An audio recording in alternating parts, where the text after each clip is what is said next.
Brian and Kenzie in the morning.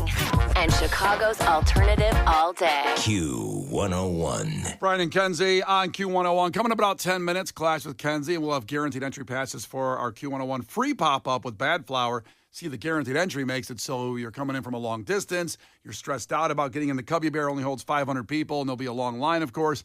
Guaranteed entry, you're privileged. You go right in, right past the ropes, right into the venue, and see Bad Flower perform for free with Brian and Kenzie on Q101. So we'll get you on the phones in about 10 minutes for that. First, it is sports. The Q101 Morning Crew. Sports. How about your Chicago Cubs? I love this headline. I love checking out just these national headlines of the games. And this was from last night's game. Ian Happ homers as the Cubs beat the sloppy Giants 9-2. Didn't you see that on your score app also? That was the headline I read this morning. Oh, that's just mean. The sloppy Giants. The sloppy Giants. That sounds like a ska band. Sloppy Giants playing Riot Fest. That sounds like a sandwich. Ian Happ homered and drove in 3 runs. It sounded like this. Ian Happ out to right center. Montes at the wall. It's gone. Up by Ian Happ. Home run number 3. There it is. 2-run shot. It is 2-0 Cubs. That set the tone for the night pretty much. Your husband was at the game, wasn't he, Kenzie? Oh, yeah. I forgot, actually. You just brought that up. He was there. Well, he wasn't home, so where'd you think he was? Hooters? I don't know. He'd be walking around. No, he was there with Tristan. They had a fun night. Yeah, great. It turned out, it's funny. I did the weather in the morning saying it was going to be a crappy, gloomy, possibly rain day. Boy, did it switch. It was a beautiful night for baseball. Well, to be honest, we got an email. We have like a handful. It's not tickets to every game, but the company has like a select amount of tickets. And every once in a while on like a rainy weeknight, they haven't been claimed yet or given to like a client. So we got an email yesterday, like, who wants them? And I'm like, my husband will go if there's a hurricane in Wrigley. So I'm like, oh, we'll take them.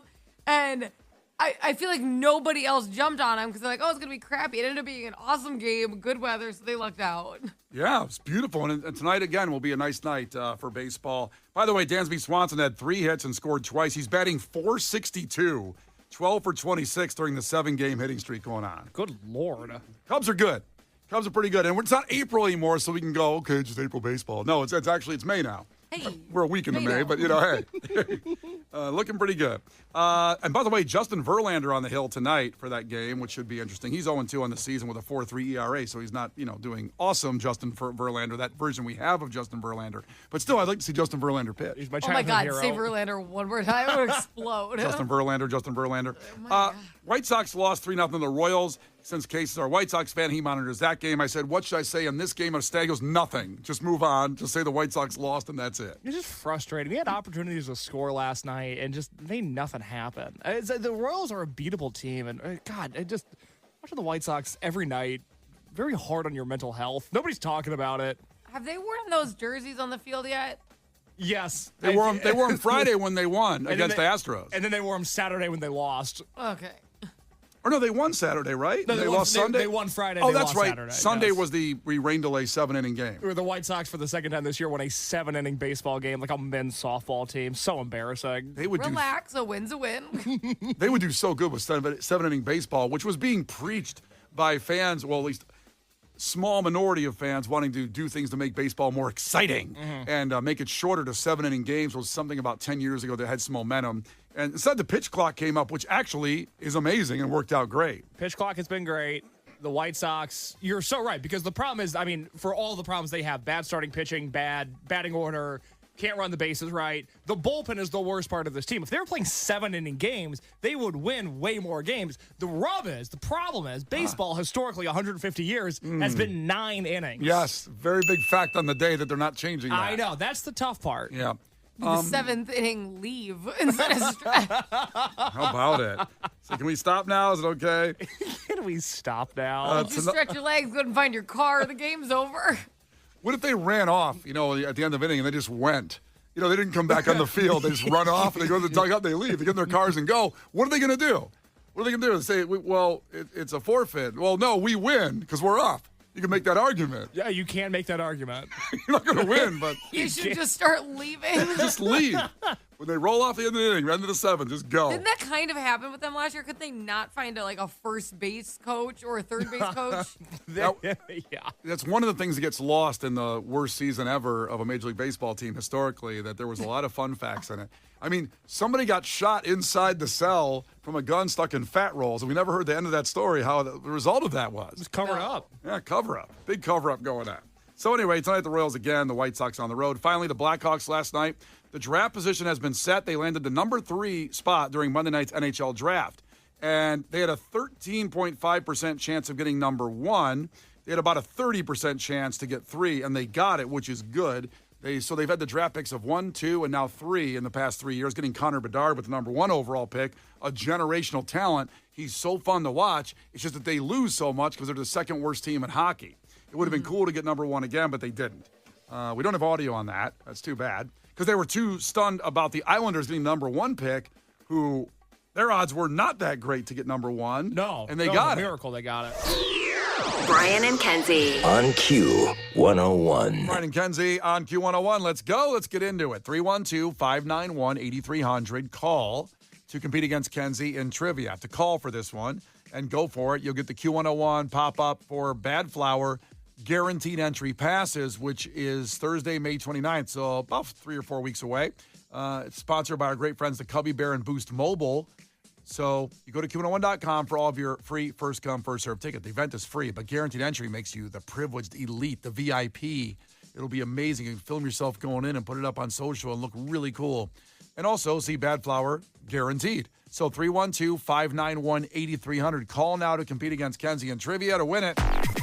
The Brian and Kenzie Show. On Q101. You can't defeat her. She's too powerful. Clash with Kenzie. Let the battle begin. Q101. Let's go. It's Clash with Kenzie, where we have an awesome prize. The Bad Flower guaranteed entry for the free Q101 pop-up. So all the information about the free pop-up is at Q101.com.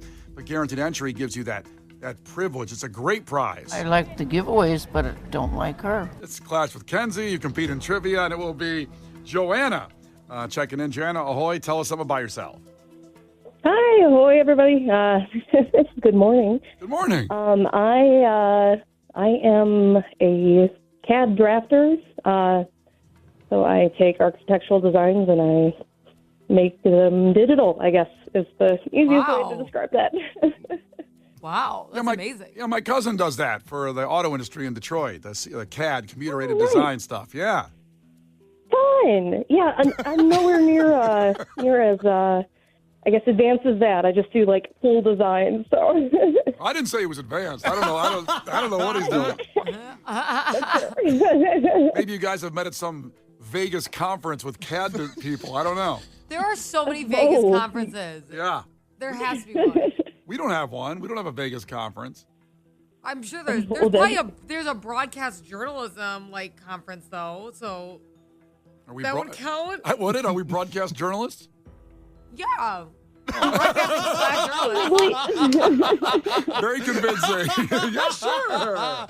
All right. Here we go, Joanna. First one to 5 wins. Listen carefully. If Kenzie gets one wrong, you can steal a point, and she can do the same to you. Call heads or tails, Joanna.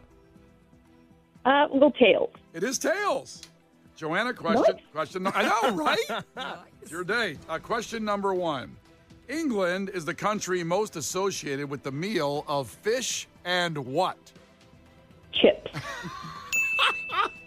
Yes, I love that question. I don't know. Fish and bacon. Well, it's England. I mean, they put beans on toast. You never know what the second thing is going to be there. Is Case validating his question there? Yeah. Fish and... They excel in music, not in food. Fish and chips delicious, though, at the right place. I'll take your word for it. You put that, what is that? Actually, the most popular fast food, as they call it, dish there now is tikka masala. It's not fish and chips anymore. Wow. What's tiki masala? It's like an Indian dish. Yeah. And it's the number one. You see, it's actually served in more places now. I will tell you a good fun fact, and I tell you they love curry over there. Also Indian food, the curry. Anyway, let's move on from England food. Let's go to Spain. Oh crap! I gave the answer away, Kenzie. That's so annoying. Which country does paella come from? It was going to be Spain, but we'll have to give you another question. For a question that'd be right up my alley. You would have got that one. You'll get this one too, though. Oh, probably. are you not going to give her the point? No, I ruined it, so I can't do that. Okay, all right. It's my fault. My bad. I'm gonna take the hit on that one. Thank you, Brian. It's 1-0, and it's back to Kenzie. Kenzie. How are you? Kind of like I'm taking the hit on it. Yeah, you're with me on this. We're in it together. Kenzie, all work and no play makes Jack a dull boy is a common phrase in what film? The Shining. The Shining. See, you got your point back. There you go. Back to Joanna. What character is seen writing on a chalkboard during the opening credits of The Simpsons? What character? Bart. Bart is right. So, and in fact, one of the times Bart says, all work and no play makes Jack a dull boy. So that goes to Joanna. She's up 2-1. That's correct. Back to Kenzie. Kenzie, what puppeteer created Kermit the Frog and Miss Piggy? What puppeteer? What's his name? I think he was in the Thing. The docuseries I watched. What's his name? Jim Henson? Jim Henson's right. Okay. Do you mean the movie The Thing? He was in that? No, he was in like a docuseries I watched. Which I don't remember the name of. He was in something. Oh, you were saying he was in this thing. I was like, he's in the Thing I watched. Got it. The Thing, not a proper noun, as compared to the movie The Thing, proper noun. Yeah. Oh, great movie. The Kurt Russell one. There's an old movie from like the 30s, also very good. Then there was a third one, but don't watch that one. Okay, all right, Don't I watch won't. that one. Agreed.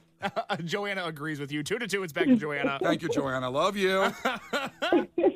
Joanna, how many wings does a bee have?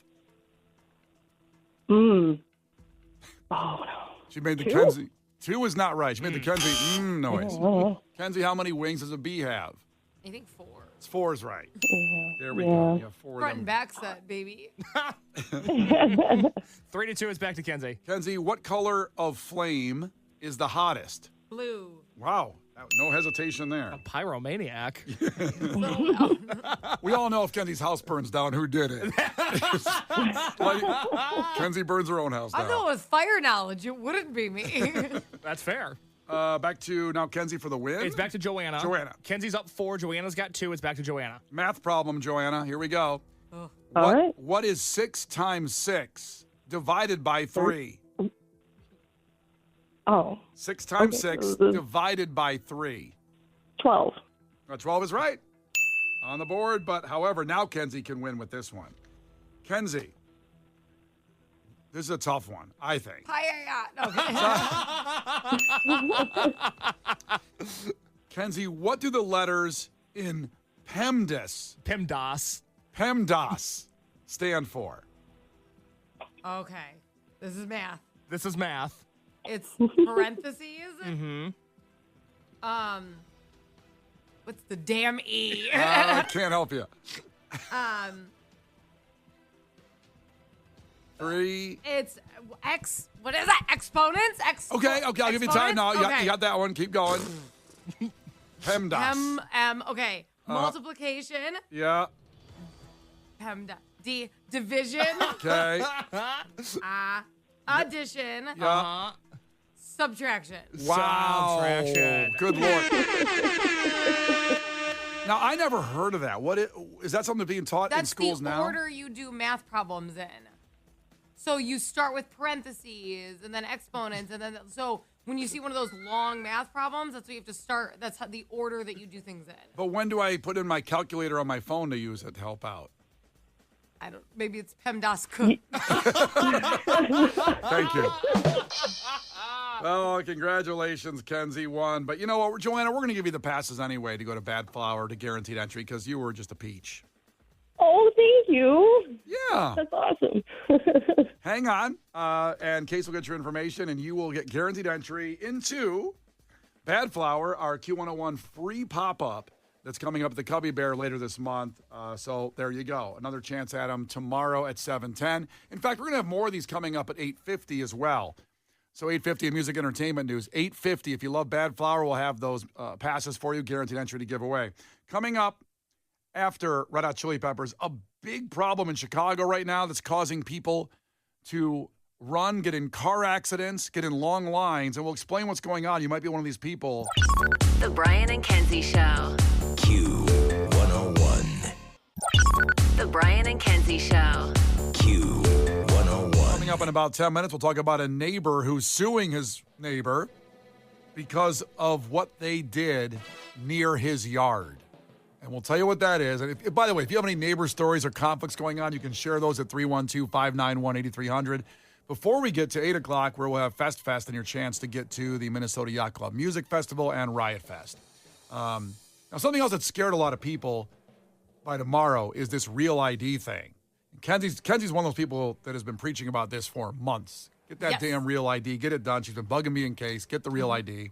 I already had a Real ID. I showed her the star in the corner, and she said, I'm not sure that's a real one. You better go back and get another one. Well, because you said, I don't want to do this. And then you had one. I know. And that made me very confused about how you weren't even sure that you had one. And you know you have one if you just look in the upper right corner of your license and there's a gold star in it. That means you have a Real ID, and they start enforcing that tomorrow at the airport, or tomorrow is the deadline to get one if you're going to fly, because then you have to go to the airport. You have to have a passport with you. If you don't have this Real ID, it could take you an extra hour of screening, maybe even 2 hours.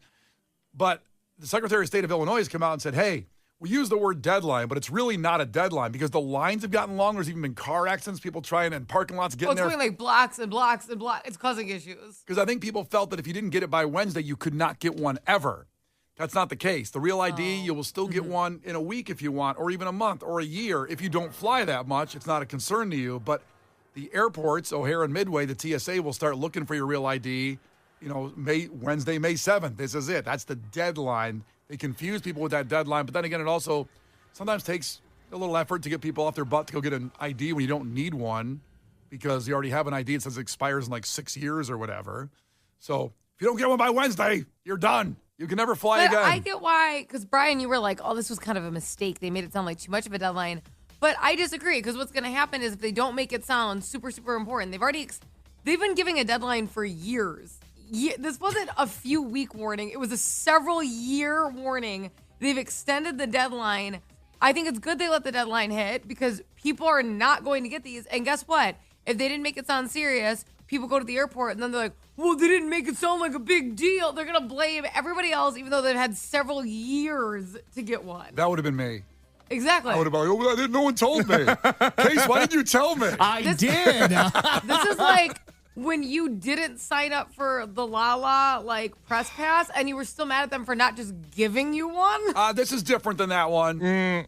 I've been going to Lollapalooza since its inception. I started Lollapalooza, actually. They call you Perry Farrell. That's right.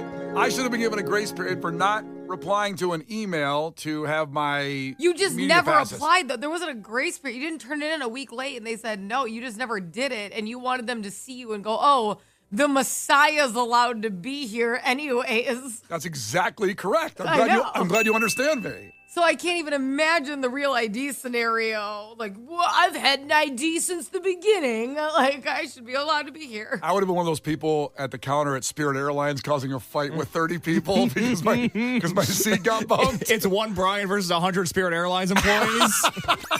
Brian and Kenzie in the morning. And Chicago's alternative all day. Q101.